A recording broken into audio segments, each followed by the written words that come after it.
So scientists at the University of California, Berkeley have looked at the cockroach, and most of us when we see a cockroach we either scream or try to step on it. They've looked at the cockroach and said, that might be a good robot for disasters, because when you've got a disaster and a building collapse, you can't get into tiny places.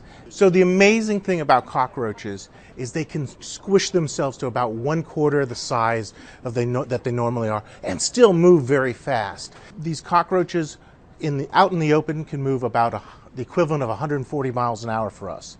That's if you scale it up.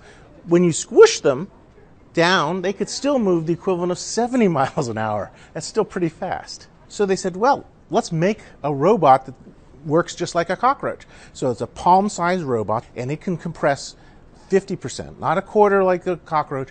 And the idea is eventually, it may take a few years, they'll build these swarms of these cockroach-like robots that in a disaster can go into cracks and crevices, and they'll have sensors, they'll have cameras, maybe microphones, CO2 detectors to see if there are people. And the other thing they could find out is how stable the ground is for the people to go in. You don't want to send rescuers into something that's not stable.